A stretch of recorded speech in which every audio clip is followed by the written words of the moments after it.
color is grape soda? It seems like a trick question, I guess. It's purple. But let's take a closer look at the ingredients. Manufacturers add red and blue dye to make the soda look purple. We can separate these dyes using the same process that biomanufacturing companies use to eliminate impurities from a bulk drug: chromatography. Today, we'll use reverse phase chromatography to separate the red and blue dyes in grape soda. It works because the dyes have a different affinity for water. The blue dye loves water, so it wants to stay in the column. But the red dye doesn't, so it passes through more quickly. Let's see how it works. Always be sure to wear your PPE: lab coat, gloves, and safety glasses. This is a Sep-Pak C-18 cartridge. It's a mini chromatography column, but it works just like the large ones you use in industry. The first thing we have to do is wash and activate the column with ethanol. Draw 5 milliliters of 90% ethanol into a syringe. Attach the syringe to the short end of the C-18 and gently press the plunger to wash out any impurities. Remove the cartridge and rinse the column with 5 ml of deionized water. Reattach the cartridge and push the water through. Now the ethanol is gone, leaving our column saturated with water and ready to use.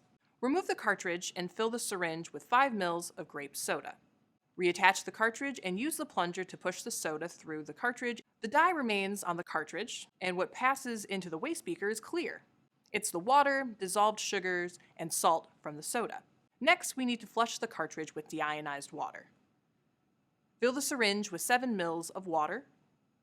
Reattach and gently push the water through. Now we're ready to elute the red dye.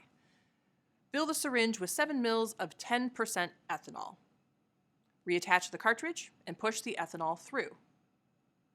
See how the red dye passes through the column and into the collection beaker, but the blue dye stays in the cartridge? Okay, now let's get that blue dye. Fill the syringe with 10 ml of 90% ethanol. Reattach the cartridge. Slowly press the plunger. And there we go. The concentration of ethanol made the difference. The 10% ethanol was enough to get the red dye to separate, but it took 90% ethanol to elute the blue dye. You'll be using many different types of chromatography in industry, but the principle that we just practiced applies to all. Think about it. Let's say we're manufacturing a drug that requires a single protein. We grow our cells in a bioreactor. We break them open to release the target protein, but that also releases a bunch of other stuff we don't need. With chromatography, we can isolate that target protein, leaving us with a pure product. Thanks for watching.